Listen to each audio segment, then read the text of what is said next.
दोस्तों, मेरा नाम है कर्नल अमरदीप त्यागी। कहानियाँ सुनाता हूँ। आज मैं कर्नल सुशील कुमार तंवर द्वारा लिखी कहानी कबूल है आपके सामने पेश कर रहा हूँ। कर्नल सुशील कुमार तंवर भारतीय सेना के एक आला दर्जे के अधिकारी हैं और उनकी सेवा का अधिकांश समय कश्मीर में बीता और ये कहानियाँ कश्मीर के प्रवास के दौरान जो एक्सपीरियंस किया उस पर आधारित हैं। तो चलो सुनते हैं कहानी कबूल है। साहिब, आगे रास्ता बंद है। लोगों की भीड़ जमा है। कुछ नारेबाजी भी हो रही है। मेरी माने तो आप थोड़ी देर यहीं रुकें। बारामूला से श्रीनगर जा रहे मेजर आशीष गहलोत की गाड़ी अभी पट्टन शहर के सकरे बाजार के पास पहुंची ही थी कि चौक पर खड़े पुलिस कांस्टेबल ने उनको आगे रास्ता बंद होने की जानकारी दी। अब क्या हुआ भाई? रोज का ड्रामा है यहाँ। आज तो कोई बंद या हड़ताल भी नहीं थी, फिर अचानक ये क्या स्यापा हो गया? लोगों को बस एक बहाना चाहिए नारे लगाने का, फिर चाहे सुरक्षा बलों की किसी कार्रवाई की बात हो या बिजली का ट्रांसफार्मर खराब होने का मसला। भीड़ का कहीं भी उमड़ आना जैसे उनकी स्वाभाविक सी प्रकृति है। लेकिन आज मसला कुछ अलग था, और ऐसा इसलिए क्योंकि ये औरतें कश्मीरी नहीं बल्कि पाकिस्तानी थीं। वो महिलाएं जिन्होंने 90 के दशक में जिहाद की उमंग में पाकिस्तान जा पहुंचे कश्मीरियों से शादी कर ली थी, और जब इन कश्मीरी युवकों ने अपने फिजूल के जज्बे की नाकामी से हताश होकर वापस कश्मीर में आकर आत्मसमर्पण कर दिया तो ये महिलाएं भी उनके साथ यहाँ आकर बस गई थी। लेकिन ना तो इन महिलाओं और उनके बच्चों को यहाँ पहुंचकर भारत की नागरिकता मिली और ना मिली बाकी कोई भी सहूलियत। अब इनकी बेबसी का यह आलम था कि ये सब परिवार न यहाँ के रहे न वहाँ के। बहरहाल थोड़ी देर इंतज़ार करने के बाद रास्ता खुल गया और मेजर आशीष ने अपना सफ़र उस छोटे से अनचाहे विराम के पश्चात फिर शुरू कर दिया। मगर पाकिस्तान से एक नई जिंदगी की उम्मीद लेकर आए इन परिवारों के खस्ता हाल ने आशीष के दिमाग में कई सवाल खड़े कर दिए थे। कश्मीर वादी में कई साल बिताने के कारण वो यहाँ की अनगिनत इंसानी त्रासदियों से बखूबी वाकिफ था, लेकिन इन महिलाओं की मुसीबत का ये पहलू उसके लिए कुछ नया था और उसने तय किया कि इस बारे में वह जल्द ही ज़्यादा से ज़्यादा जानकारी जुटाएगा। उसकी जगह कोई और होता तो शायद इस पूरे घटनाक्रम को नज़रअंदाज कर देता, लेकिन मेजर आशीष का ताल्लुक मिलिट्री इंटेलिजेंस से था। आमतौर पर इस क्षेत्र में काम करने वाले अफसरों को औरों से ज़्यादा सचेत, ज़्यादा जिज्ञासु और अधिक परिपक्व रहने की आवश्यकता होती है, क्योंकि उनकी जिम्मेवारी का दायरा ज़्यादा बड़ा होता है। ऐसे में उनको किसी भी इलाके के सभी पहलुओं जैसे कि सामाजिक हालात व आर्थिक स्थिति और सांस्कृतिक तरीके वगैरह वगैरह से हमेशा अवगत रहने की आवश्यकता रहती है। वैसे आशीष को इसमें अपना स्वार्थ भी नजर आ रहा था। कोई निजी स्वार्थ नहीं, बल्कि अपने काम के लिहाज से कुछ मदद हासिल करने का स्वार्थ। उसे लगा कि चूंकि कश्मीर में आतंकवाद की डोर पाकिस्तान में बैठे आकाओं के हाथ में है, तो ये लाचार महिलाएं उन तक पहुंचने का एक जरिया बन सकती हैं। अगले कुछ दिनों में आशीष ने अपने आसपास के इलाके में ऐसे लोगों का पता लगाया जो पाकिस्तान से वापस आए थे। वैसे तो पूरे कश्मीर में ऐसे 300 से ज़्यादा लोग थे, लेकिन आशीष के क्षेत्र बारामूला में ऐसे तकरीबन 20 परिवार मौजूद थे। ये सभी लोग कश्मीर में आतंकवाद शुरू होने के बाद लाइन ऑफ कंट्रोल के उस पार चले गए थे, लेकिन वहाँ पर न उनका आज़ादी का सपना पूरा हुआ और न उन्हें चैन की ज़िंदगी नसीब हुई। हाँ, ये ज़रूर हुआ कि वहाँ पर उन्होंने शादियाँ करके अपना परिवार शुरू कर दिया था, लेकिन जल्द ही गरीबी और गैर मुल्क की आबो हवा के चलते वो अपने वतन वापस आने का जरिया ढूंढने लगे थे। चूँकि सीमा पर भारतीय सेना का चुस्त पहरा था और कश्मीर का बॉर्डर क्रॉस करने में जान का खतरा था, तो इसलिए इन सभी के लिए नेपाल के रास्ते भारत आने का तरीका कारगर साबित हुआ। आशीष की इस खोजबीन को एक कुदरती मदद मिली जब उसके दोस्त शमीम ने बातों बातों में एक ऐसी महिला का जिक्र किया जो उसके स्कूल में अध्यापक बनने की ख्वाहिश लेकर आई थी। वो थी फरीदा बेगम, जिला मुजफ्फराबाद, पाकिस्तान अधिकृत कश्मीर में रिहाइश करने वाली। शमीम आशीष का खास दोस्त था। वो कई साल पहले आतंकवादी संगठन हिजबुल मुजाहिदीन में शामिल तो हुआ था, लेकिन चंद महीनों में ही उसे इस पूरी तहरीक के असल मायने समझ में आ गए थे। अपने साथी आतंकियों की हरकतों से निराश होकर उसने सुरक्षा बलों के सामने आत्मसमर्पण कर दिया और एक नई जिंदगी की शुरुआत की थी। एक समृद्ध परिवार से होने के कारण उसने अपने घर वालों की मदद से बारामूला शहर में एक प्राइमरी स्कूल भी स्थापित कर लिया था। न सिर्फ इससे अच्छी खासी कमाई हो रही थी, बल्कि समाज में एक रुतबा भी था, और अब वो अपने परिवार के साथ खुशी खुशी अमनशुदा जीवन बसर कर रहा था। आशीष ने तो बस पाकिस्तानी महिला का जिक्र सुनते ही शमीम को ये फरमान दे डाला कि जल्द से जल्द वो उसकी मुलाकात फरीदा बेगम से कराए। 2 दिन के बाद ही शमीम फरीदा को लेकर आशीष के ऑफिस आ गया था। आशीष ने उनका बड़ी गर्मजोशी से स्वागत किया, मगर उसको ज़रा ताज्जुब भी हुआ कि फरीदा का खाविंद उसके साथ नहीं आया था। थोड़ी देर बाद शमीम ने आशीष के समझाए अनुसार बाहर जाने का बहाना बना दिया।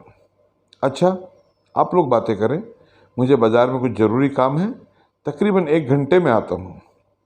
फरीदा, इतने तुम तसल्ली से साहब के साथ बात करो। आशीष को लगा था कि शमीम के इस तरह अचानक चले जाने से फरीदा थोड़ी असहज हो जाएगी, लेकिन फरीदा को तो जैसे कोई फ़र्क ही नहीं पड़ा था। ये उनकी पहली मुलाकात थी और आज आशीष का मकसद सिर्फ उसके बारे में ज़्यादा से ज़्यादा जानकारी हासिल करना था। माफ़ कीजिए, आपको कुछ परेशानी तो नहीं हुई? मैंने इस तरह आपको यहाँ बुला लिया। वो क्या है ना कि जब मैंने सुना आशीष ने बोलना ही शुरू किया था कि फरीदा ने उसे बीच में ही टोक दिया। कोई बात नहीं सर, यहाँ आकर इतने सरकारी दफ्तरों के चक्कर लगा चुकी हूँ कि अब मुझे कोई फ़र्क नहीं पड़ता, और आप तो कम से कम मुझे यहाँ बिठाकर तसल्ली से गुफ्तगू कर रहे हो। फरीदा को अपनी दास्तान सुनाने में ज़्यादा वक्त नहीं लगा था। मुजफ्फराबाद में उसके पिता सरकारी मुलाजिम थे। 4 बहनें और 3 भाइयों की लाडली फरीदा ने वैसे तो कॉलेज से ग्रेजुएशन किया था, लेकिन जब उसके वालिद साहब ने उसका निकाह कश्मीर से जिहाद की फिराक में आए मुजफ्फरडार से तय किया तो उसे जरा भी आनाकानी नहीं की। कमाल है, तुम तो खासी पढ़ी लिखी हो, और फिर मुजफ्फर ने तो शायद इंटर भी मुश्किल से पास किया था, फिर ऐसे कैसे तुम दोनों की जोड़ी जम गई? सब वक्त का खेल है सर। जब आपके यहाँ कश्मीर से जिहाद का परचम लहराए हज़ारों लोग हमारी तरफ आए तो उस मजहबी जज्बात में बाकी सब पहलुओं का किसी को कोई ख्याल नहीं रहा। उनको अपनी बेटियां सौंपकर हमारे इलाके के लोग शायद इस तहरीक में अपना फ़र्ज़ अदा करने की कोशिश कर रहे थे, और मुजफ्फर ने तो जल्द ही सब कुछ छोड़कर वहीं हमारे घर के पास एक दुकान खोल ली थी। मेरे घर वालों ने भी सोचा कि अब तो ये यहीं रहेगा, बेटी भी पास रहेगी और बाकी कोई झंझट नहीं होगा। बस मैंने भी कबूल कर लिया। हालांकि मेरे रजामंद होने या न होने से शायद उनके फैसले पर कुछ खास फर्क नहीं पड़ता। तो फिर आप लोग यहाँ वापस क्यों आ गए? बदकिस्मती से साहब, फरीदा ने एक दुख भरी गहरी सांस खींची। सब कुछ अच्छा चल रहा था। मैं अपनी घर गृहस्थी संभाल रही थी। हमारा एक प्यारा सा बेटा है, 6 साल का, फैज़ल नाम है। लेकिन पिछले कुछ सालों से मुजफ्फर का मन वहाँ नहीं लग रहा था, और जब से इस तरफ कश्मीर में हालात ठीक हुए तो उसकी वापस आने की कसक और बढ़ गई। वतन की मिट्टी की पुकार में बहुत ताकत होती है न सर। बस इसलिए पिछले साल हम अपनी बनी बनाई दुनिया छोड़कर यहाँ आ गए। तुम और तुम्हारा परिवार खुश तो हो ना यहाँ आकर? आशीष अपने इस सवाल का जवाब जानता था, पर इससे पहले फरीदा अपना दुख बयान करती शमीम आदम का था। हो गई आपकी बात? कुछ इसकी मदद हो सके तो करना भाईजान प्लीज़। देखते हैं, अगली बार मुजफ्फर को भी साथ लाना, और अगर तुम्हारे पास वक्त ना हो तो इन दोनों को भेज देना। आशीष ने कुछ बेरुखी से शमीम को नसीहत दी। ये सुनकर फरीदा तुरंत ही बोल पड़ी थी। मुजफ्फर नहीं आएगा सर। पूरा दिन किसी काम धंधे की तलाश में घूमता रहता है। सच कहूँ तो अब अपने मुस्तकबिल के बारे में सोचकर डर लगता है। तभी तो मैंने शमीम भाई के स्कूल में टीचर की नौकरी की है। उसके जाने के बाद आशीष काफ़ी देर तक मुजफ्फर और फरीदा के बारे में सोचता रहा। यहाँ बारामूला में हर रोज़ उसके पास कोई न कोई कश्मीरी किसी मदद की गुहार लेकर आता था, लेकिन आज फरीदा से मिलने के बाद भी उसको ये अंदाज़ा नहीं हुआ था कि आखिर फरीदा को उससे किस तरह की मदद की उम्मीद थी। उनकी अगली मुलाकात बाबा शुक्रदीन की ज़ियारत के पास हुई थी। सोपोर से कुछ किलोमीटर दूर वुलर झील के किनारे एक छोटी सी पहाड़ी पर बनी इस ज़ियारत की लोगों के दिल में एक ख़ास जगह है। रोज़ यहाँ आने जाने वालों का तांता लगा रहता है। कोई मुरीद होता है और कोई बीमार, कुछ तजारती होते हैं और कुछ लोग तो सिर्फ कुदरत का खूबसूरत नज़ारा लेने के लिए यहाँ अक्सर आते हैं। इसी कारण किसी से भी मिलने के लिए वो जगह बिल्कुल मुनासिब थी। ऐसे में जब फरीदा ने उसे बताया कि वो अपने नन्हे से बेटे फैज़ल के साथ ज़ियारत पर जा रही है, तो आशीष ने उसे वहीं इंतज़ार करने को कहा था और वो भी बताए हुए समय पर ज़ियारत के पास पहुंच गया था। आज क्या मुराद मांगने आई हो फरीदा? कुछ खास मौका है क्या? आशीष के इस सवाल से उसके चेहरे पर सूखी सी मुस्कान आ गई थी। वो धीरे धीरे एक दरख्त की ओर बढ़ी और उस पर एक धागा बांधते हुए बोली, साहब मेरे मन में तो इतनी मुरादें हैं कि ये जो हर तरफ ताबीज़ और रंग बिरंगे धागे बंधे हुए हैं ना, वो भी शायद कम पड़ जाएं। इतना लालच अच्छा नहीं फरीदा, आशीष ने हंसते हुए कहा और फैज़ल के छोटे छोटे हाथों को पकड़कर उनकी एक नन्ही सी डाली में धागा बांधने में मदद करने जुट गया। सब खैरियत तो है ना? कुछ परेशान लग रही हो? घर वालों की याद आ रही है सर। यहाँ का सब कुछ अनजाना सा लगता है। ऊपर से मुजफ्फर के परिवार वाले भी हमसे कुछ खास खुश नहीं लगते। क्या मतलब? आशीष अब थोड़ा संजीदा हो गया था। मतलब ये कि उनको लगता है कि घर में 3 लोगों का खर्चा और बढ़ गया। उसके भाइयों को लगता है कि घर की ज़मीन जायदाद में एक और हिस्सेदार आ गया है। मेरा स्कूल जाना भी उनको पसंद नहीं है। यहाँ तक कि हमारी खाने की आदतें भी नहीं मिलती।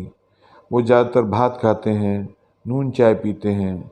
छोड़ो साहब, अब क्या क्या बताऊँ। तुम्हारी वहाँ मुजफ्फराबाद में अक्सर बात तो होती होगी ना? होती है साहब, लेकिन ज़्यादा नहीं। आपको पता है उस पार वाले कश्मीर के हालात यहाँ की तरह नहीं हैं। मुझे लगता था कि यहाँ पर सुरक्षा बलों और एजेंसी के कारण लोगों पर बहुत बंदिशें होंगी, लेकिन उस तरफ तो हाल और भी बुरा है सर। यहाँ से आने वाले हर इंसान को तो क्या, हर कॉल को भी वहाँ मॉनिटर किया जाता है। बस इसलिए मेरे परिवार वाले थोड़ा डरते हैं। एक गुजारिश है सर आपसे, किसी तरह मेरे घर वालों से मेरी और फैज़ल की मुलाकात करा दो, बड़ा एहसान होगा आपका। फरीदा की आंखें भर आई थी। ठीक है, करता हूँ कुछ, लेकिन मैं अगर थोड़ी देर और यहाँ रुका तो मुझे लगता है तुम्हारे कारण इस वुलर झील के पानी का स्तर कुछ और बढ़ जाएगा। आशीष ने माहौल को हल्का करने की कोशिश की। चलती हूँ साहब, मैंने सुना है कि बॉर्डर पर कोई तंगधार नाम की जगह है जहाँ से नीलम नदी के आर पार दोनों तरफ के लोग मुलाकात करते हैं। बस एक बार दीदार ही हो जाए, उनका तो मन हल्का हो जाएगा। फरीदा के जाने के बाद आशीष कुछ असमंजस में पड़ गया था। उसकी घर वालों से मुलाकात की ख्वाहिश पूरा करना कुछ खास मुश्किल नहीं था, लेकिन उसको ये समझ नहीं आ रहा था कि सिवाय फरीदा को थोड़ा ज़हनी सुकून मिलने के अलावा इस मुलाकात से क्या हासिल होगा। और फिर इस पूरे प्रकरण में मुजफ्फर की सोच का पता लगाना भी तो ज़रूरी था। बस एक उम्मीद थी आशीष के दिल में, यही कि मुजफ्फर और फरीदा की मदद करके शायद वहाँ पाकिस्तान में किसी से राब्ता हो जाए और उनके ज़रिए वहाँ से कुछ खबर हासिल कर सके। वैसे अब तक आशीष को वो दोनों किसी खास उपयोग के काबिल नहीं लग रहे थे, लेकिन उसने सोचा कि क्या पता मदद के लालच में दोनों और उनका परिवार मुखबिर बन जाए और किसी दिन उसके काम आ सके। कुछ दिनों बाद शमीम उन दोनों को लेकर आशीष के दफ्तर आया था।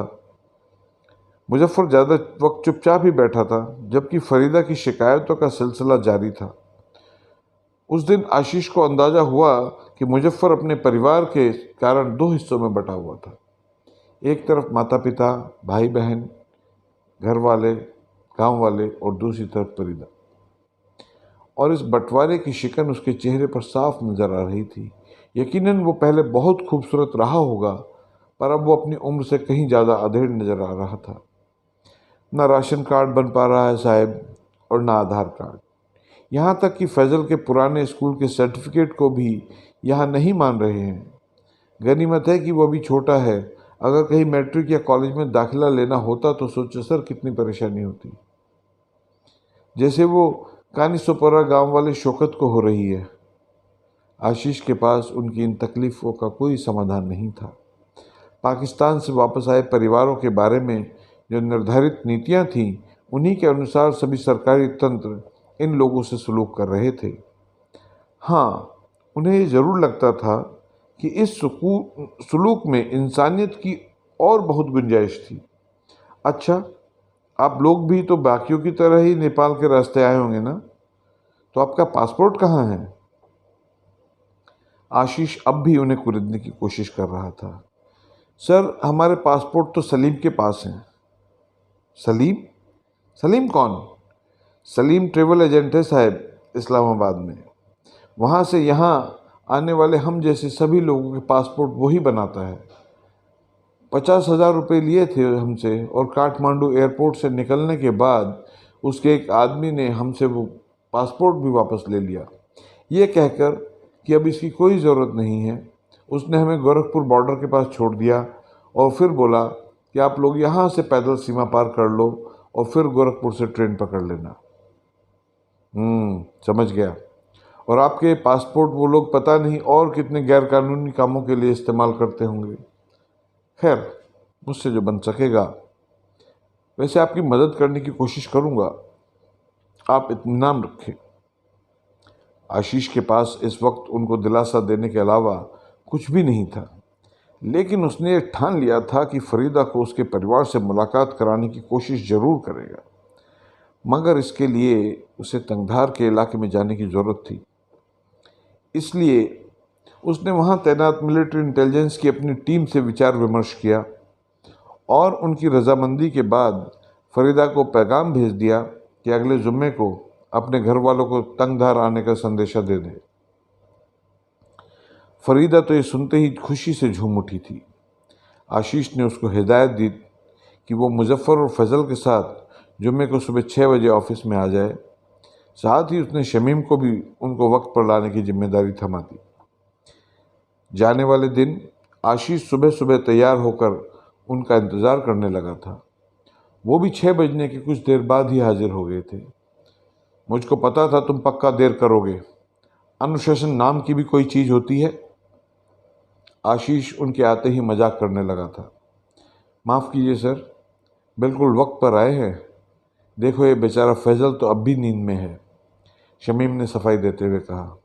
अच्छा ठीक है, मैं तुम्हारी आदतें बखूबी जानता हूँ। मुजफ्फर कहाँ है? वो नहीं आया क्या? और इस साथ में किसे लाए हो? आशीष ने शमीम की ट्रवेरा गाड़ी में झांकते हुए पूछा। वो तो नहीं आया साहब, कहता था इतनी सुबह सुबह उठना उसके बस की बात नहीं, और वो भी उस जगह को देखने जाने के लिए जिसे वो छोड़ कर आ चुका है। और ये जाकिर है मेरा चचेरा भाई, गाड़ी अच्छी चलाता है, बड़ा शौक़ है इसको बॉर्डर देखने का। इसको पता लगा कि हम तंगधार जा रहे हैं तो पीछे ही पड़ गया। बॉर्डर को देखने का शौक़ है तो फौज में भर्ती होना था ना। कोई और इरादा तो नहीं है तुम्हारा जाकिर? चलो, अब आ ही गया है तो ले चलते हैं, पहले ही इतनी देर हो गई है। आशीष ने उनको अपने साथ आने का इशारा करते हुए कहा। बारामूला से तंगधार का सफ़र तकरीबन 4 घंटे का था। कुपवाड़ा शहर तक तो रास्ता ठीक था, लेकिन उसके बाद सरकार की नाकामी सड़कों पर साफ दिखाई देती थी। 3 घंटे के सफ़र के बाद वो मीलों ऊंची शमशाबाड़ी पहाड़ी की नस्ता चुन गली पर पहुँचे, जहाँ एक बड़ा फौजी चेक पोस्ट था। कई गाड़ियाँ वहाँ कतार में लगी थीं और अपनी जांच का इंतज़ार कर रही थीं। आशीष हालांकि बिना रुके वहाँ से निकल गया, लेकिन वहाँ इंतज़ार कर रहे बाकी लोगों के चेहरे उनको जाते देख ईर्ष्या से भर उठे थे। कहते हैं कि सालों पहले मशहूर अभिनेत्री साधना यहाँ आई थी, इसलिए सब इस जगह को साधना पास के नाम से ज़्यादा जानते थे। वैसे अगर साधना जी को पता होता कि बदमिजाज मौसम, खराब सड़क और लापरवाह ड्राइविंग के कारण उनके नाम वाली इस जगह पर हर साल कई इंसानों की जान चली जाती है, तो शायद इस पहाड़ी को उनके नाम से माने जाने पर पक्का एतराज़ कर देती। आशीष का मकसद 12 बजे से पहले तंगधार पहुंचने का था, ताकि दिन रहते वो फरीदा को अपने परिवार से मिलने जा सके और फिर शाम तक वापस बारामूला पहुंच जाए। तंगधार में भारत और पाकिस्तान की सीमा के बीच एक दरिया है। बस इसी के दोनों तरफ आकर बिछड़े हुए परिवार के लोग एक दूसरे को देखते हैं और साथ साथ ही बहते दरिया के शोर से ज़्यादा ऊंची आवाज़ों में बात करने की कोशिश करते हैं। वहाँ खड़े होकर किसी भी इंसान को प्रकृति की नायाब खूबसूरती का अंदाज़ा होता है, लेकिन आशीष के लिए नज़ारा मानवीय रिश्तों का एक दर्दनीय पहलू था। दरिया के दोनों तरफ खड़े लोग एक दूसरे को इशारा कर रहे थे। आशीष की टीम ने पहले ही एक ऐसी जगह चुनी थी जहाँ पर दरिया थोड़ा संकरा था और एक दूसरे को दरिया के पार देख पाना थोड़ा सा आसान। फरीदा ने जब अपने परिवार वालों को दरिया के इस तरफ खड़े हुए देखा तो आशीष ने उसको उनकी चुनी हुई जगह आने के लिए इशारा कर दिया था। वो बहुत दर्दनीय दृश्य था। वीडियो कॉलिंग और तमाम तकनीकी साधनों के बावजूद यहाँ लोग एक दूसरे की झलक देखने के लिए एक नदी के आर पार खड़े थे और उन पर नज़र रखे थे दोनों देश के खुफिया तंत्र के कर्मी। फरीदा फैजल को बता रही थी, वो देखो नानू नानी आए हैं वहाँ उस बड़े पत्थर के पास, और साथ में छोटी खाला भी है। हाथ हिलाओ बेटा, सुनो वो अपना सलाम भेज रहे हैं। बेचारा फैजल बस टकटकी लगाए उस तरफ देख रहा था और कहे अनुसार कभी हाथ हिलाता और कभी मुस्कुराता। थोड़ी देर बाद आशीष ने फरीदा को वापस लौटने का इशारा किया। किसी और को शायद ऐसे मुलाकात करना फिजूल लगता, पर फरीदा को तो जैसे अपने परिवार को देखकर सुकून मिल गया था। आंखों में आंसू लिए वो आशीष के कहे अनुसार वापस गाड़ी में बैठ गई थी।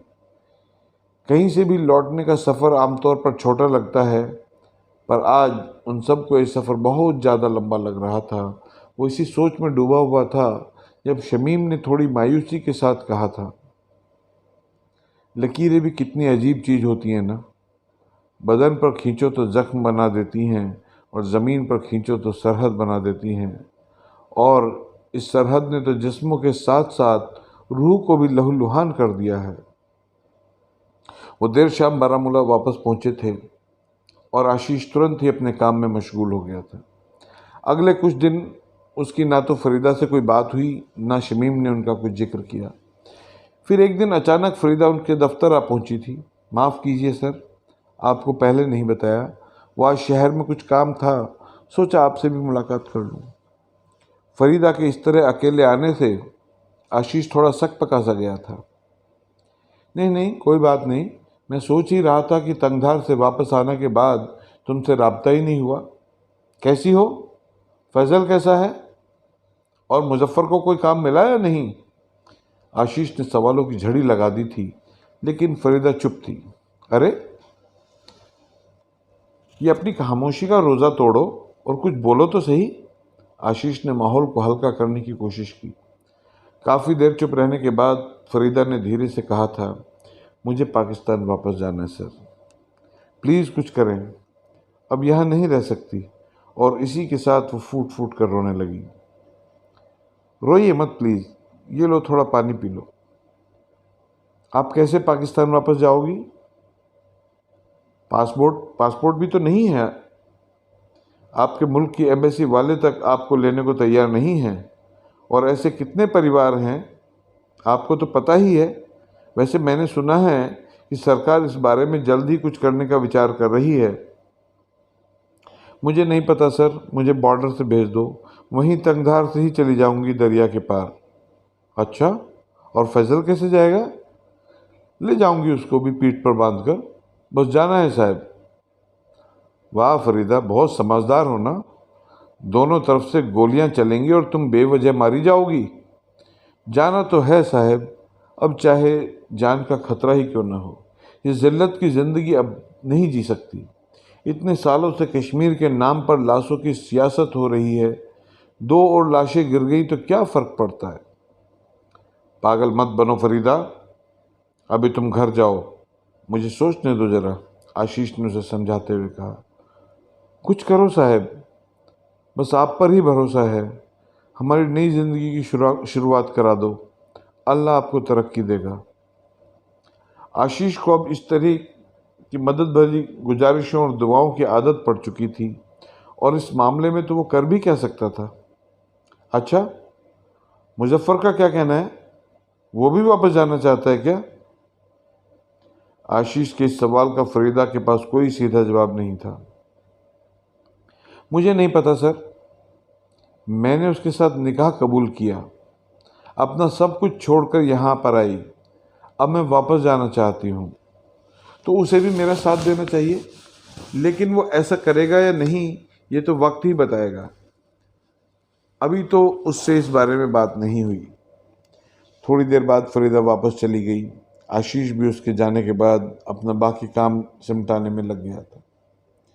फरीदा की मदद करने में उसे कुछ खास फ़ायदा नज़र नहीं आ रहा था, लेकिन उसे इस बात का ज़रूर अंदाज़ा था कि अगर फरीदा वापस चली जाएगी तो कम से कम वहाँ पाकिस्तान में उसके पास एक ऐसा शख्स तैयार हो जाएगा जो वक्त बेवक्त काम आ सकता है। वक्त बीतता जा रहा था, फरीदा की बेचैनी बढ़ती जा रही थी। वो अक्सर आशीष को मदद की गुजारिश करती। आशीष भी कभी कभार मुजफ्फर की कुछ माली मदद करता, लेकिन उसके पास उसको वापस भेजने का कोई जरिया नहीं था। उस रात तकरीबन 1 बजे होंगे जब आशीष के सरकारी फ़ोन की घंटी जोर जोर से बजने लगी। अबे सो रहा है क्या? आशीष के फ़ोन उठाते ही दूसरी तरफ से ठाक भरी आवाज़ आई। अरे यार, तुझे आधी रात को मेरी ही याद आती है क्या? पक्का दारू पी रहा होगा। नींद में भी आशीष उस भारी आवाज़ को पहचान गया था। मेजर गौतम उसका जिगरी यार था। दोनों ने एक साथ ट्रेनिंग तो की ही थी, लेकिन ट्रेनिंग के बाद भी दोनों एक दूसरे के साथ खास से जुड़े हुए थे। कुछ महीने पहले ही गौतम की यूनिट कश्मीर में आई थी। वो आजकल बारामूला से थोड़ी दूर बुनियार के इलाके में लाइन ऑफ कंट्रोल पर तैनात थी। अरे दोस्त, कल श्रीनगर जा रहा हूँ, कोई बकवास सी कॉन्फ्रेंस है, रास्ते में तेरे पास रुकूंगा, दोपहर तक पहुँचता हूँ। वाह, तुझसे मिले बहुत दिन हो गए यार। सुन, तू दोपहर को खाना मेरे साथ ही खाना, कल मिलते हैं, अब सोने दे। आशीष ने तुरंत ही प्लान बनाकर फ़ोन रख दिया था। अगले दिन दोनों बहुत गर्मजोशी से मिले थे। आशीष को पता था कि ठंडी बियर और वेल सिगरेट के बगैर गौतम को खाना हजम नहीं होगा। उसने सारा इंतजाम पहले से ही कर लिया था। यार, बड़ी बोरिंग सी ज़िंदगी है लाइन ऑफ कंट्रोल पर। हमारे इलाके से तो ज़्यादा इन्फिल्ट्रेशन भी नहीं होती, लेकिन फिर भी पूरी रात पहरा तो देना पड़ता है।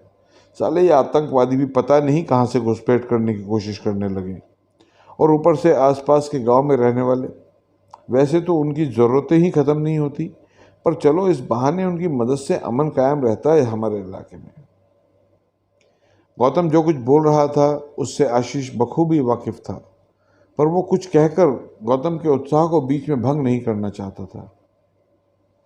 अच्छा सुन यार, तेरे इलाके में बॉर्डर पर जो तार लगी है उसके आगे भी कुछ घर वर है क्या? मतलब लोग रहते हैं क्या तार के दूसरी तरफ?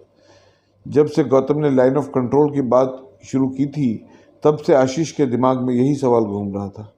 हाँ हाँ, 7-8 घर है मेरी कंपनी के इलाके में, तार के उस पार और लाइन ऑफ कंट्रोल के इस तरफ। बड़ी परेशानी है यार उनको। सामने पाकिस्तान की फ़ौज है और पीछे हमारी। जब भी उनको कहीं जाना होता है तो हमारे चेक पोस्ट से निकल कर जाते हैं। कुछ बदमाश भी हैं उनमें, साले वहाँ से चरस हेरोइन लाकर इस तरफ भेजते हैं। अबे तुझे तो सब पता ही होगा, इतने सालों से यह रगड़ा जो खा रहा है। क्यों, क्या हुआ, कुछ करना है क्या? गौतम अपने दोस्त को इतना तो पहचानता था कि उसने ऐसे सवाल के पीछे उसकी कुछ गहरी सोच का अंदाज़ा लगा लिया था। हाँ, एक लड़की को पार भेजना है। आशीष ने जैसे ही ये कहा तो गौतम ने अपने होठों से सिगरेट निकालकर ज़मीन पर पटक दी और तिलमिलाते हुए बोला, अबे पागल है क्या? अरे इतने में घबराने की वाली क्या बात है? और तूने ये जो सिगरेट इतनी नौटंकी के साथ फेंकी है ना, वो वैसे भी खत्म होने वाली थी। आशीष के ये कहते ही दोनों ठाके मार हंसने लगे थे। गौतम के आने से आशीष को फरीदा के लिए आशा की एक किरण नजर आई थी। उसके दिमाग में जो तरकीब थी उसको सिर्फ गौतम की मदद से पूरा किया जा सकता था। गौतम न सिर्फ एक उम्दा किस्म का ऑफिसर था बल्कि एक आला दर्जे का इंसान भी, और आशीष को यह भी भरोसा था कि गौतम उसके कहे अनुसार आंख मूंद कर कुछ भी करने को तैयार हो जाएगा। हालांकि अब भी इस कश्मकश में था कि फरीदा की वो क्यों इस तरह मदद करे, और वो भी ऐसी मदद जिसमें उसके परिवार की जान भी जा सकती थी। उसने तय किया कि वो इसका फैसला फरीदा और मुजफ्फर पर छोड़ देगा और इस तरह इस विषय में कोई बात नहीं करेगा जब तक वो उससे वापस जाने की जिद ना करे। आशीष को ज़्यादा इंतजार करना नहीं पड़ा। कुछ हफ्तों बाद ही फरीदा दोबारा उसके पास आकर वापस पाकिस्तान जाने का रोना रोने लगी थी। पर इस बार आशीष तैयार था अपने बनाए हुए प्लान के साथ। लेकिन जब फरीदा ने उसे ये बताया कि मुजफ्फर ने वापस जाने से मना कर दिया है तो आशीष फिर सोच में पड़ गया। फरीदा को इस तरह अपने पति की मर्जी के बगैर भेजना न सिर्फ गलत था बल्कि इससे भविष्य में कुछ कानूनी पेचीदगी भी हो सकती थी। और वैसे भी इस बारे में उसने अपने किसी उच्च अधिकारी से कोई रजामंदी नहीं ली थी। देखो फरीदा, मुजफ्फर को तो मैं पार भिजवा नहीं सकता और बिना मुजफ्फर के जाना ठीक नहीं। रास्ते में भी खतरा है और फैजल भी तो तेरे साथ होगा। तुम दोनों को कुछ हो गया तो खुदा मुझे माफ़ नहीं करेगा। आप मुतमईन रहें साहब, मुझे आप बस ये बताओ कि करना क्या है। मुझे मुजफ्फर के बगैर जाना कबूल है। फरीदा की बातों में दृढ़ता साफ झलक रही थी। ठीक है, अगर तुम नहीं मानती हो तो सुनो। यहाँ से थोड़ी दूर पर बुनियार के इलाके में कुछ घर लाइन ऑफ कंट्रोल पर लगी तार के आगे बसे हुए हैं। उस तरफ जाने के लिए चेक पोस्ट के गेट से जाना होता है। तुम्हें और फैजल को मैं वो चेक पोस्ट पार करा दूंगा, लेकिन उसके आगे तुम्हें खुद जाना होगा। मेरा एक दोस्त है जो वो यकीन कर लेगा कि हमारी फ़ौज की तरफ से कुछ कार्रवाई नहीं होगी, लेकिन अगर पाकिस्तान आर्मी की तरफ से कोई हरकत हुई तो मेरी कोई जिम्मेदारी नहीं है। समझ गई सर? अगर आप इजाज़त दें तो मैं उस तरफ अपने घर वालों को बुला लूँ, वो वहाँ से मुझे ले लेंगे। मेरे वालिद साहब सरकारी मुलाजिम हैं तो कोई ना कोई जान पहचान निकाल ही लेंगे। ठीक है, जैसे तुम्हारी मर्जी। और सुनो, आज के बाद मुझसे कोई बात नहीं करना। अगले महीने की 27 तारीख को मुझे नए पुल वाले मोड़ पर मिलना, शाम को ठीक 4 बजे। और हाँ, तुम बुर्का पहन कर रखना उस दिन। ठीक है साहब, लेकिन अभी तो पूरा 1 महीना है। अगर बीच में कुछ ज़रूरत पड़ी तो आपसे कैसे बात करूँगी? फरीदा को ये सब अजीब सा लग रहा था। अगर कोई बात करनी हो तो मुजफ्फर के फ़ोन से ही करना। तुम्हारे जाने के बाद वो ज़रूर परेशान होगा और उसका शक हम पर ही जाएगा। ऐसे में मैं नहीं चाहता कि किसी तरह का कोई सबूत उसके पास हो। आशीष ने उसे समझाया। कमाल है, बहुत दूर की सोचते हो आप। लेकिन आपने अब तक ये नहीं बताया कि मेरे लिए सब कुछ क्यों कर रही हो। इतनी तो समझ मुझ में भी है साहब। फरीदा के इस सवाल पर हमेशा हाजिर जवाब रहने वाले आशीष को कुछ खास नहीं सूझा। ऐसे ही मुझे लगा कि तुम्हारी और फैजल की मदद करनी चाहिए, और जब तुम वहाँ जाओगी तो क्या पता हमारे कुछ काम आ सको, बस इसलिए। जानती हूँ साहब, आपका एहसान चुकाने का अगर मौका मिला तो ज़रूर पूरी कोशिश करूँगी। जाते वक्त फरीदा ने यह कहकर आशीष की द्विधा थोड़ी कम कर दी थी। फरीदा के लिए अगला 1 महीना कई सालों जितना लंबा था। उसने आशीष के समझाए अनुसार मुजफ्फराबाद में अपने वालिद साहब को विश्वास दिला दिया था कि वो बॉर्डर तक सकुशल आ सकती है। तो वो शुरू में घबराए थे, लेकिन फिर आश्वस्त हो गए थे। इस सब से बेखबर मुजफ्फर अपने काम की तलाश में लगा रहा था। फरीदा ने उससे 1-2 बार वापस जाने की कोशिश करने के लिए बोला तो उसने साफ मना कर दिया था। पाकिस्तान उसके लिए जैसे एक खराब सपना था जिसे वो दोबारा जीना नहीं चाहता था। इधर आशीष ने गौतम को अपना प्लान समझा दिया था। रोज तार के आगे रहने वाले लोग अपना शिनाख्ती कार्ड चेक पोस्ट पर दिखाकर अपने घर जाते थे। बाकी किसी को जाने की इजाज़त नहीं थी।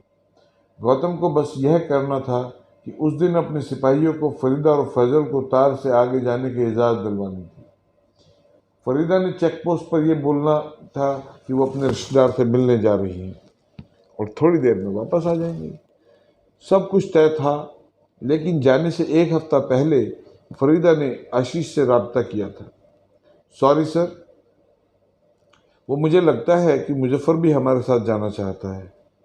क्या कह रही हो? वो तो पहले तैयार नहीं था।